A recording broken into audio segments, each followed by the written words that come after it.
Hello, my dear students of class 11th and dear friends. This is Computer Concepts A.K. Pandey. Welcome to my YouTube channel. Quiz time श्रृंखला की चौथी कड़ी में class 11th के बच्चों का बहुत बहुत स्वागत है।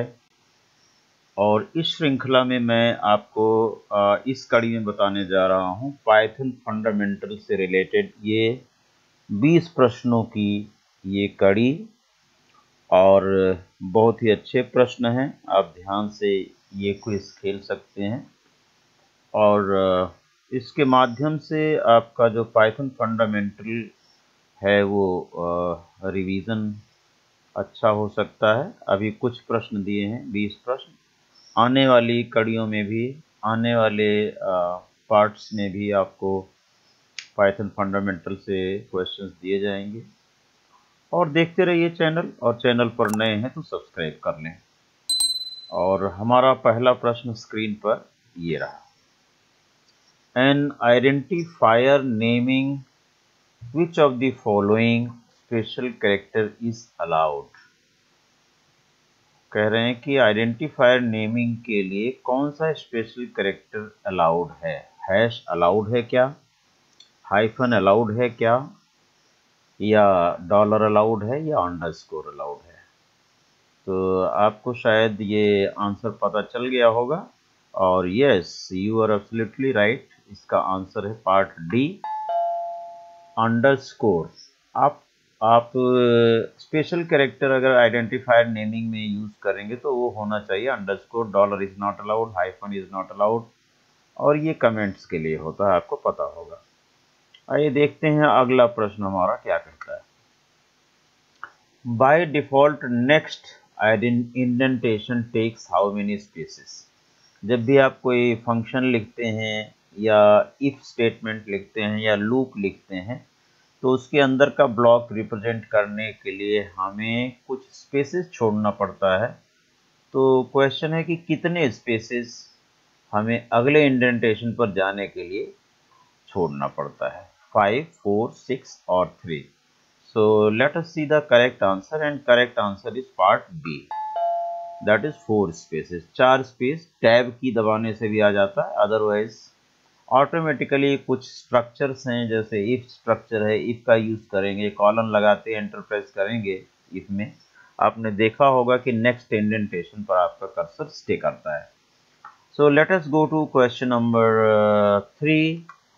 Third question is fundamental building block of Python program is। Python program का फंडामेंटल बिल्डिंग ब्लॉक, बिना इसके आप प्रोग्रामिंग नहीं कर सकते हैं। Variable, constant, comma, tokens. और आपका करेक्ट आंसर है टोकन्स। टोकन्स में सारी चीजें आ जाती हैं, identifier, keyword, punctuator, operator and all that.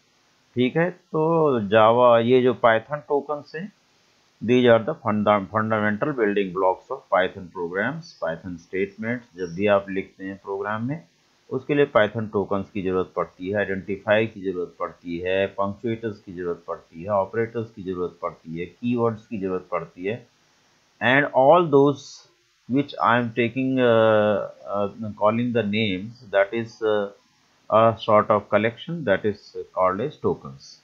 Let us go to question number 4। चौथा क्वेश्चन आपका स्क्रीन पर है। Python reserved words which is recognized by Python interpreter is also known as.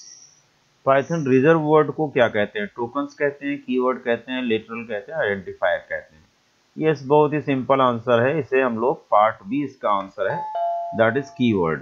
Okay, तो let us move to question number 5। 5 question है आपका।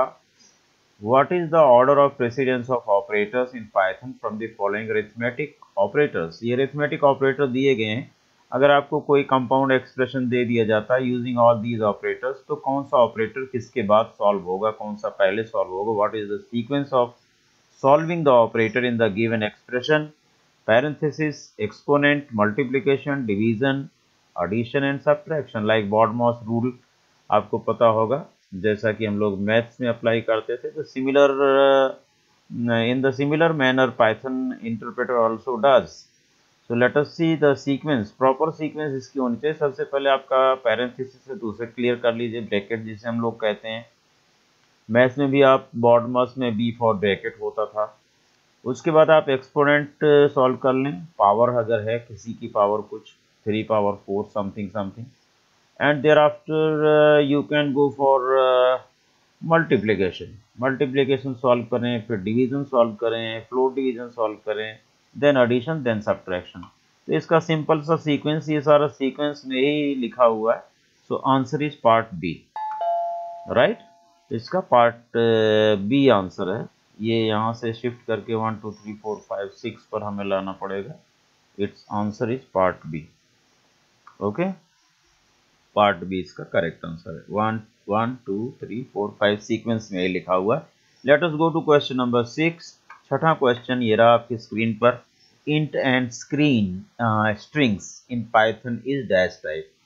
Int और string Python में कैसे हैं? म्यूटेबल, इम्यूटेबल, इंट म्यूटेबल है, स्ट्रिंग इम्यूटेबल है, नन ऑफ द अबव। तो भाई इंट और स्ट्रिंग्स ये दोनों ही इम्यूटेबल ऑब्जेक्ट्स हैं। इम्यूटेबल का मतलब शायद आपको पता होगा कि इसमें कोई भी चेंज करोगे, कोई वेरिएबल आपने x लिया और उसकी वैल्यू इंटीजर टाइप है या स्ट्रिंग टाइप है, तो whatever memory cell will be allocated for that, उसके लिए एक मेमोरी सेल अलोकेट कर देगा।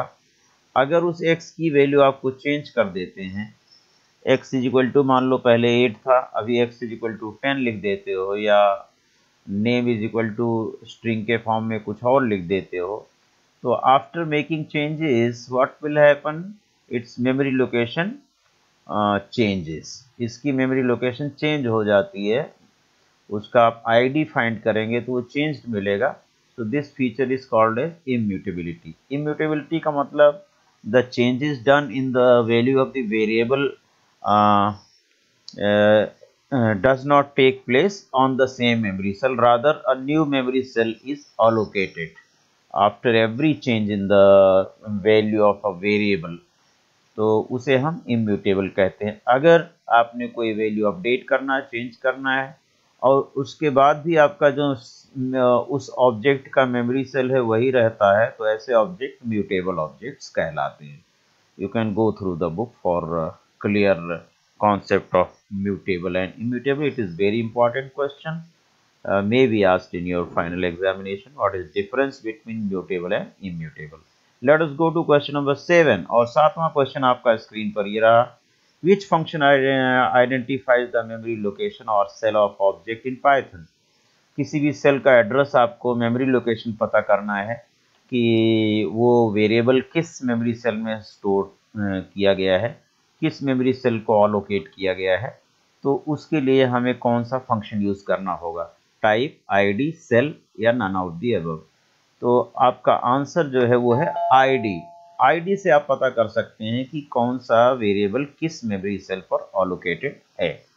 Now let us move to question number 8।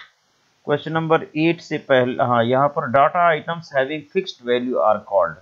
किसी भी डेटा आइटम की जिसकी वैल्यू फिक्स होती है, डज नॉट चेंज, उसे हम क्या कहते हैं? उसे लोग कांस्टेंट भी कहते हैं, लेकिन आउट ऑफ दीज उसे क्या कहेंगे? Identifier, function, keywords, literals. Yes, I can hear your voice, that is आप क्या सोच रहे हैं मुझे पता चल चुका है। Part D is the correct answer. Literals कहते हैं उसे, डाटा वैल्यूज को हम लोग लिटरल्स कहते हैं। Let us go to question number 9। Ninth question है, which of the following is a valid identifier. इसमें से कौन सा वैलिड आइडेंटिफायर है? आइडेंटिफायर नेमिंग रूल आपने पढ़ा होगा। माई नेम के बीच में यहाँ स्पेस है, इनवैलिड है ये। माई नेम के साथ यहाँ डॉलर दूसरा सिंबल है, ये सिंबल अलाउड नहीं आइडेंटिफायर में, इनवैलिड है। माई डैश नेम, यहाँ पर हाइफन लगा हुआ, hyphen is also not allowed in identifiers. And underscore my name is the correct answer. C, underscore my name, underscore is allowed in naming the identifiers. Let us move to question number 10 और 10वां question आपकी screen पर ये रहा। Which of the following are an escape sequence for tab character? Tab character के लिए कौन सा escape sequence है जिसे 1 बाइट कंसीडर किया जाता है? यह बैकस्लैश को एस्केप सीक्वेंस, यानी कि इस बैकस्लैश टी को एक ही कैरेक्टर माना जाता है, तो इसे एस्केप सीक्वेंस कहते हैं, आप लोगों ने पढ़ा होगा। तो कौन सा जो टैब कैरेक्टर के लिए टैब बटन जो आप कीबोर्ड में प्रेस करते हैं उसके अगेंस्ट कौन सा कैरेक्टर है जो एस्केप सीक्वेंस के रूप में प्रिंट फंक्शन में इस्तेमाल हो सकता है। तो let us see the correct answer, और बहुत ही simple answer, part B is the correct answer. यहाँ पर _t साफ साफ दिख रहा है। Let us move to question number 11। 11th question ये है, what is the maximum possible length of an identifier. Identifier को मैक्सिमम कितना बड़ा लिखा जा सकता है। आप नेम लिखते हैं NAME, तो नेम जो है ये 4 कैरेक्टर का है ना। माई नेम लिखेंगे 6 कैरेक्टर का है। तो ये मैक्सिमम कितने कैरेक्टर लॉन्ग हो सकता है, you have to identify from these 4 answers. तो आपका आंसर क्या है? यस, बिल्कुल सही कह रहे हैं, आपका आंसर होना चाहिए 79 character long is the maximum length of the identifier that is allowed in Python. So let us move to question number 12 now. और ये 12th क्वेश्चन है, select the keyword from the following. इसमें से keyword कौन सा है भाई? If is also keyword, break is also keyword, else is also keyword. So our answer should be all of the above. बिल्कुल सिंपल है keyword, इनका स्पेसिफिक इस्तेमाल है। Python understand and does the work accordingly according to the used keyword according to its syntax, और statement में इसका कैसे इस्तेमाल हुआ है अकॉर्डिंगली कीवर्ड्स के अगेंस्ट पाइथन काम करता है। Now let us move to question number 12 के बाद आपका ये 13th क्वेश्चन स्क्रीन पर है। Value 0.00613 is equivalent to.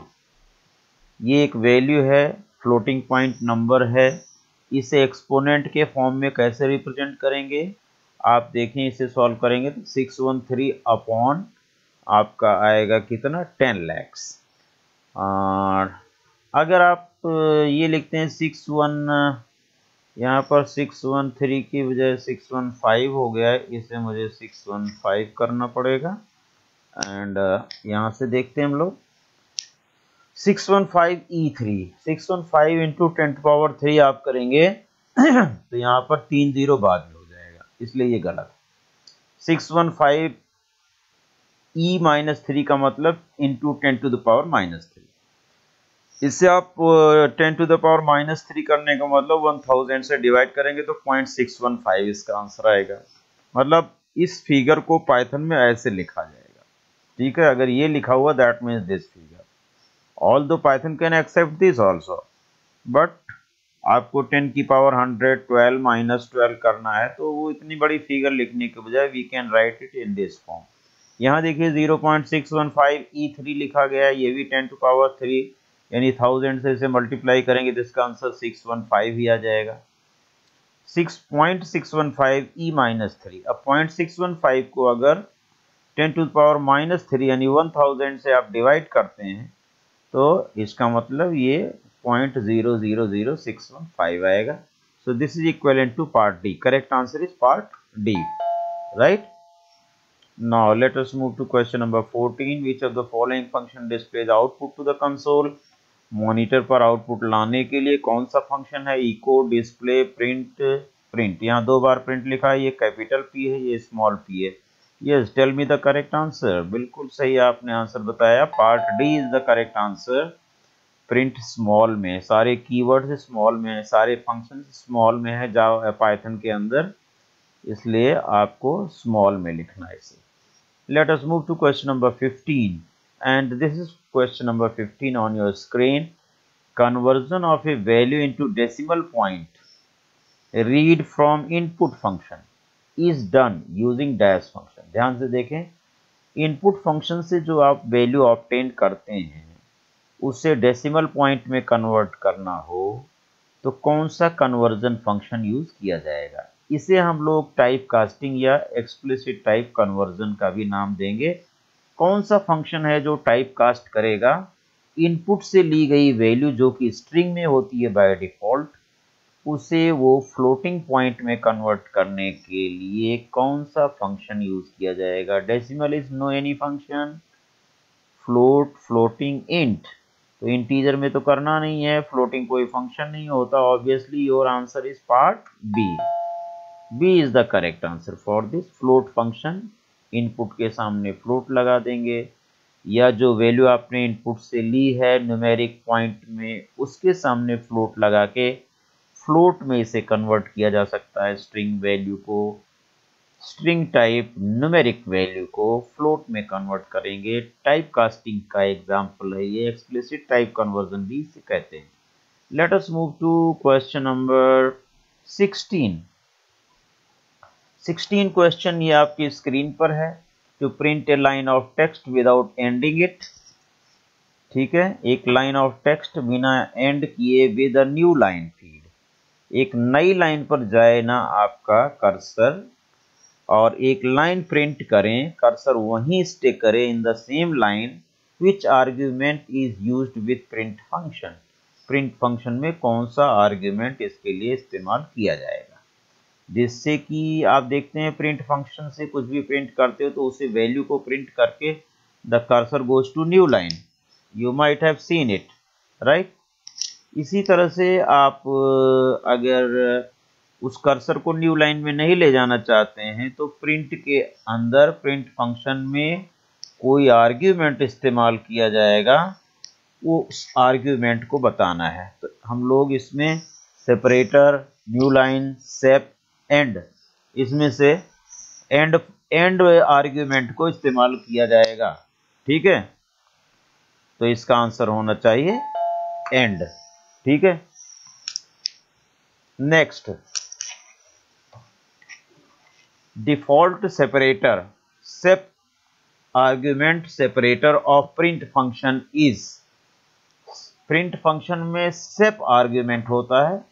एक अगर आप कई एलिमेंट प्रिंट करते हैं उसके बीच में सेपरेटर कैरेक्टर क्या होता है, इसमें से आपको पता करना। जैसे प्रिंट x, y, z, तो x, y और z की वैल्यू के बीच में क्या सेपरेटर कैरेक्टर होगा, that you have to identify whether it is a tab space, whether it is a space, whether it is new line feed, whether it is back space. तो आपको ये कुछ एस्केप सीक्वेंसेस दी गई हैं और एक answer यहाँ पर बी स्पेस दिया हुआ है। तो your correct answer is obviously B part. यहाँ पर एक प्रिंट x, y, z अगर ब्रैकेट में लिखते हैं तो x, y और z की वैल्यू के बीच में एक एक स्पेस सेपरेटर के रूप में आएगा। इस सेपरेटर को हम चेंज भी कर सकते हैं within the print function. Let us go to question number 18 और 18th क्वेश्चन ये रहा आपकी स्क्रीन पर।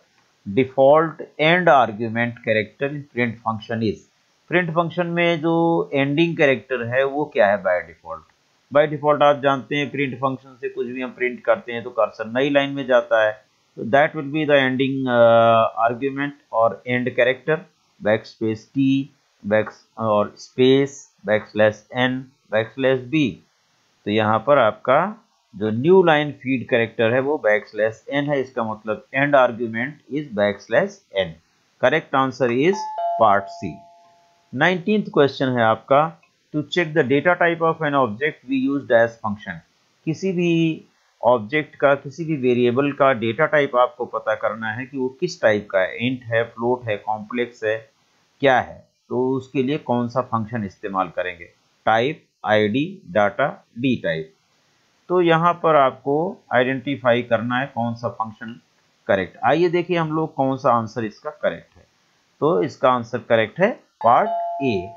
टाइप फंक्शन से type with in bracket x, तो एक्स का डेटा टाइप बता देगा, एक्स में कैसी वैल्यू है, इंट है, फ्लोट है, स्ट्रिंग है, कॉम्प्लेक्स है, दैट विल रिटर्न। और इस चौथी कड़ी का आपका जो ये सीक्वेंस में चल रहा है हमारा पार्ट 4 पाइथन फंडामेंटल्स पर, यहाँ पर पाइथन इंट्रोडक्शन लिख गया है, इसे आप ओमिट करके पाइथन फंडामेंटल्स समझें, इंट्रोडक्शन भी कह सकते हो। तो चलिए यहाँ पर आपका पाइथन फंडामेंटल में आखिरी प्रश्न आपकी स्क्रीन पर ये रहा। The lines beginning with a certain character which is ignored bye Python interpreter from execution is called. ऐसी लाइन जो किसी पार्टिकुलर कैरेक्टर से शुरू होती है और पाइथन इंटरप्रेटर उसे इग्नोर करता है, उसे एग्जीक्यूट ही नहीं करता है, ऐसी लाइन को क्या कहते हैं। ऑपरेटर कहते हैं, ऑपरेंड्स कहते हैं, फंक्शन कहते हैं, या कमेंट्स कहते हैं। जी हाँ, आपका आंसर बिल्कुल सही है, part D is correct answer. हम लोग इसे कमेंट कहते हैं। कमेंट के बारे में मैं पहले भी आपको बता चुका हूँ। दो तरह की कमेंट होती है, single line comment, multi line comment. Single line comment की बिगिनिंग जो है वो हैश सिंबल से होती है सॉरी, और मल्टी लाइन कमेंट जो है वो ट्रिपल, सिंगल कोट और डबल कोट से होती है। तो कमेंट ऐसी चीजें हैं, whatever you want to describe about the program on any line within the program, at the end of the program or in the beginning of the program, you can write comment using hash symbol or triple quote symbol, and you can elaborate the steps of the programming. तो आज यहाँ पर इस video की चौथी कड़ी यहीं पर समाप्त होती है। मुझे पूर्ण विश्वास है कि आपसे जो प्रश्न पूछे गए इसमें आपको अच्छे लगे होंगे, समझ आए होंगे। मैंने एक्सप्लेन करने की भी कोशिश की है, और मेरे साथ बने रहिए, आने वाली वीडियोस देखते रहिए। इस तरह से क्विज टाइम की ये श्रृंखला हम जारी रखेंगे। क्लास 11th के लिए, क्लास 12th के लिए क्विज टाइम की श्रृंखला की कम 20-21 पार्ट बनाए जा चुके हैं। उसे 12th के बच्चे देखते रहें, बहुत ही फायदेमंद है। अगर चैनल पर नए हैं तो चैनल को सब्सक्राइब कर लें, और इस वीडियो को लाइक और शेयर करना ना भूलें। और कोई सुझाव है तो आप ज़रूर दें कमेंट सेक्शन में। वीडियो देखने के लिए, समय देने के लिए आपका बहुत बहुत धन्यवाद। Thank you very much.